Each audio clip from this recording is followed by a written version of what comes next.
Apa meneh kon mlayu?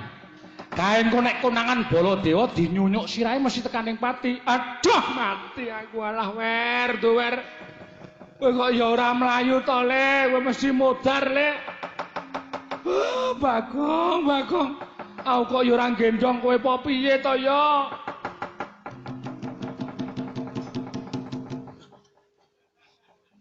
Lho, kok slamet kok? Ngojek e. Ngojek, aku banter banget. Ana tukang ojek lagi parkir langsung tak tumpaki. Mang tututke nika Mas, nika nyopet dompet kula. Ngoyak aku, untung Baladewa nggawa nenggalae, Truk. Ah ya aku wis omong bapak ning bapak kok meneng bae ya, Kong. Junjung kok mulih ya.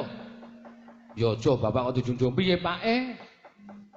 Sing duwe karep bangun kayangan aku. Dadi nek ana apa-apane sing nanggung dudu kowe. Ning aku. Merga kuwi perkaraku. Dadi nek Baladewa nggawa pusaka nenggala, nek aku mulih sarupa sapane, dikira aku ora wani mati. Nenggala tak papakku, nek kok ku nek kowe mapake nenggala kowe mesti mati, Pak. Mati ora apa-apa, dasare aku wis tuwa, wis anak-anak gemrayah, wis gerang-gerang. Mati tak lakonane.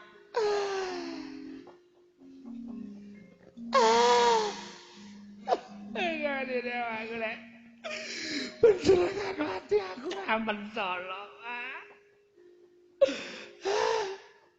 Aja mati ya, Pak. Wis ben tak lakonane. Mati.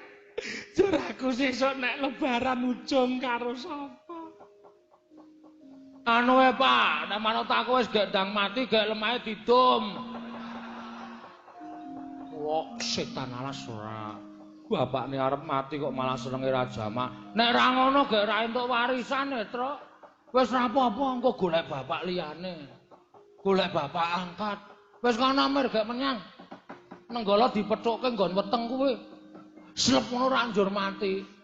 Wis, ning anu lho, sertifikate titipke simbok lho. Pancen anakku siji kae nganyelke ning Tresnani. Petruk, dalem. Aja nangis. Ayo tangi.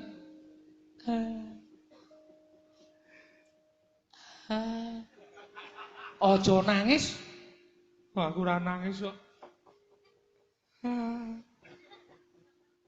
Aku ikhlasno, aku mati ora apa-apa.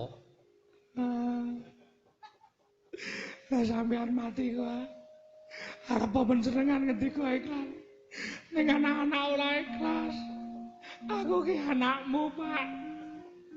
Iya ning kowe wis tutuk urip karo aku mati ora apa-apa ikhlasno.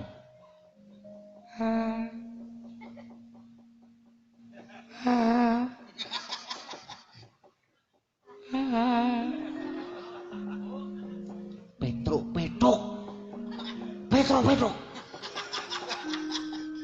Muni ora nangis kok abape metu mak.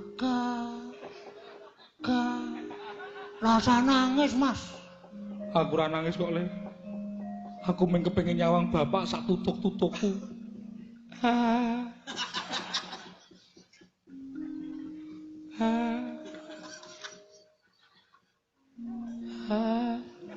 Oh, sing muni iki Semar malah.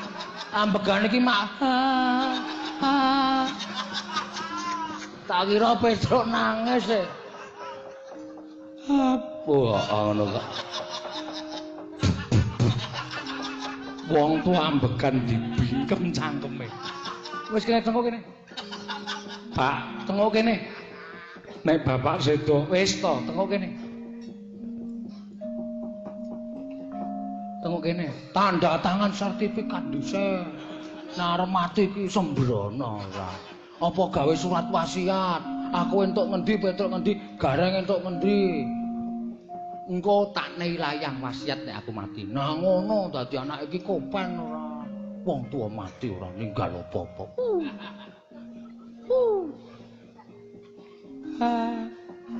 Wis ngono.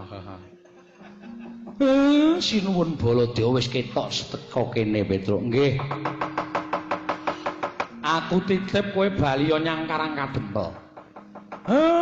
Nek aku ora bali 3 dina, suwene kon nylameti 3 dina tekane nyewu aku pamit mati Petruk.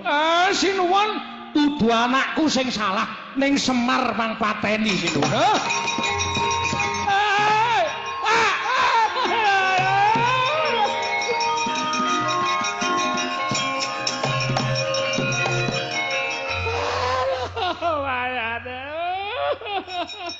Aduh, Pak. Terus, Mar, maju, Mar.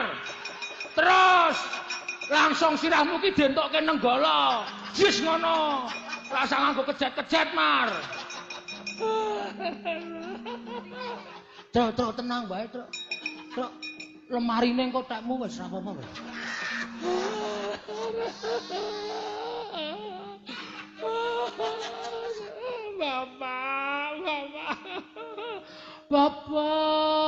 Bapak, kowe pancen senopati. Aduh, matae didumuk, Truk. Aku gumun ro kowe lho, Gong, kowe iki dianak-anake bapak kok blas ora tresna karo bapak. Malah nyanyi Didi Kempot. Wis sebat apa-apa. Ngribet-ngribeti. Bapak ki nek bebuang wis ngebrok kok. Wis semen ra malah anak-anake sing repot. Dadak ganteni sarung barang.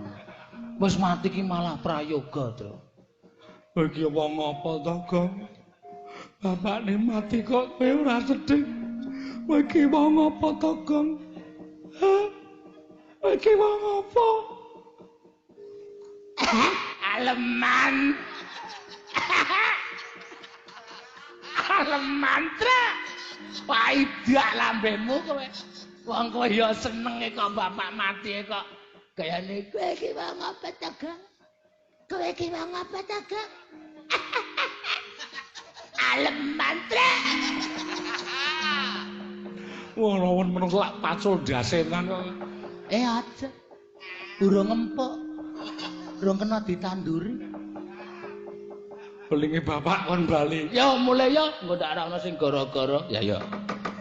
Bapak diiklaske, rasa dingetke engko ora ikhlas. Oh ya.